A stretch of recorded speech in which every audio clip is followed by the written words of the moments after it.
1800 hours, Pakistan Standard Time. Assalamu alaikum. This is Radio Pakistan. The news read by Aisha Nayab. First, the headlines. National Command and Operations Center has decided to close all education institutions from Thursday in view of surge in coronavirus cases. Information Minister says PDM's rallies are not a threat to the government but to the lives and livelihoods of people. Pakistan and China have agreed to accelerate efforts for early execution of Karachi-Peshawar Main Line 1 railway project. Pakistan has lodged a strong protest with India over its recent ceasefire violations along the line of control, which resulted in the serious injuries to 11 innocent civilians. Indian government has announced to post officers from 18 All India services in the illegally occupied Jammu and Kashmir to advance the BJP's anti-Muslim agenda. Britain and Germany and France have called on to Iran to completely fulfill all its obligations under the 2015 nuclear deal. And now the news in detail. Government has decided to close all educational institutions from Thursday in view of surge in coronavirus cases in the country. The decision was taken at a meeting of National Command and Operations Center in Islamabad today, with Minister for Planning Asad Umar in the chair. Later, briefing media about the decisions taken at the meeting, Minister for Education Shafqat Mahmood said the students will not attend classes till 24th of next month and there will be online home learning for them during this period. He said winter vacations will commence from 25th of next month and continue till 10th January next year. The minister said a review meeting will be held in the first week of January to decide the future course of action. He, however, was confident that the educational activities will resume from 11th January next year. The Minister for Federal Education said all examinations scheduled for the month of December have been postponed till May and June next year. He said the vocational education involving practical work will continue. He said tests for recruitments will also be held as per schedule. Shafqat Mahmood said those pursuing PhD as well as the research scholar can visit their institutes and labs. The minister said there will be 1/3 occupation in the hostels. Special Assistant on National Health Services, Faisal Sultan, said the virus positivity ratio over the last 24 hours has remained over 7%. He said the decisions taken at the NCOC meeting were important to check the spread of the virus. 34 more people died of coronavirus in the country during the last 24 hours. According to latest statistic, 36,929 coronavirus tests were conducted during this period, out of which 2,756 tests were positive. The figure of patients recovered from the virus has reached 330,885. There are now 38,348 active cases in the country. Khyber Pakhtunkhwa Chief Minister Mahmood Khan called on Prime Minister Imran Khan in Islamabad today. They discussed progress on the ongoing development projects in Khyber Pakhtunkhwa and the latest COVID-19 situation in the province. Minister for Information and Broadcasting Shibli Faraz says public meetings of PDM are aimed at seeking NRO. In a tweet today, he said PDM's rally are a threat not to the government but to the lives and livelihood of the people, but their political interests do not care about it. The minister said after the defeat in Gilgit-Baltistan elections and the failed rally in Peshawar, PDM leaders should realize their political and moral status. Pakistan and China have agreed to accelerate efforts for early execution of Karachi-Peshawar Main Line 1 railway project.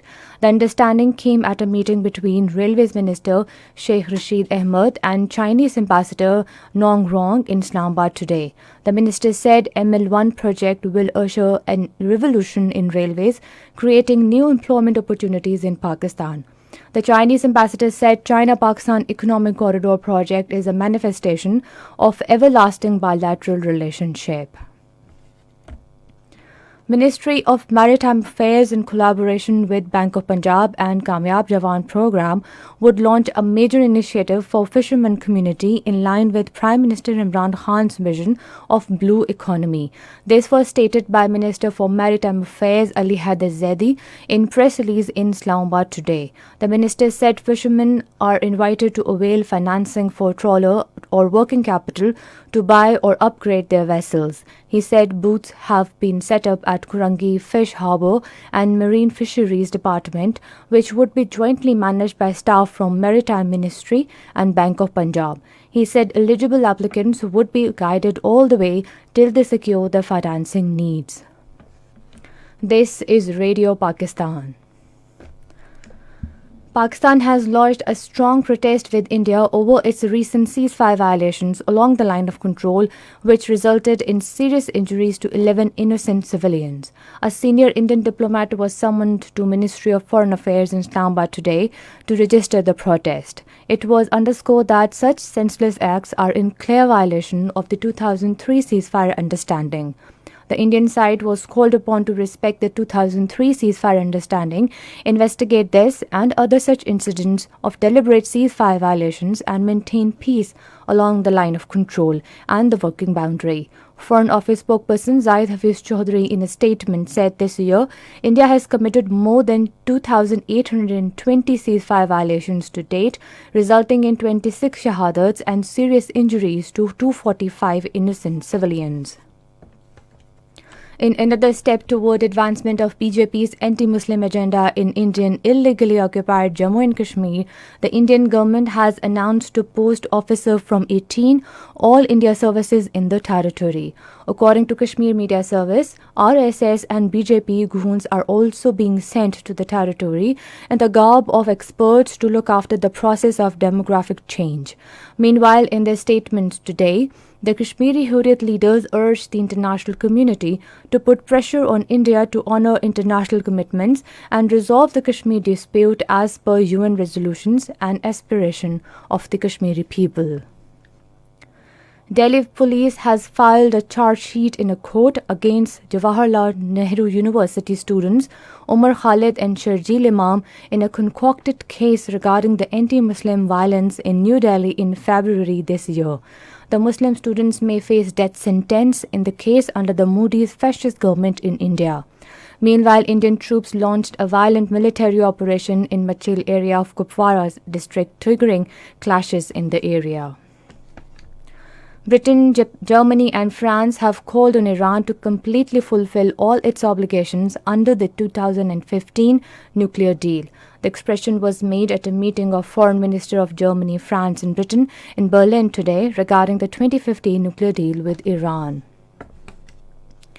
China says it firmly opposes any military relations between the United States and Taiwan and will respond to the covert visit of a US Navy admiral to Taipei. At a news briefing in Beijing, Chinese Foreign Minister Zhao Lijiang urged the United States to recognize the extreme sensitivity of Taiwan issue. The Trump administration ramped up ties with Taiwan, including new arms sales, raising concerns for China, which views the island as one of its provinces with no right to state-to-state ties.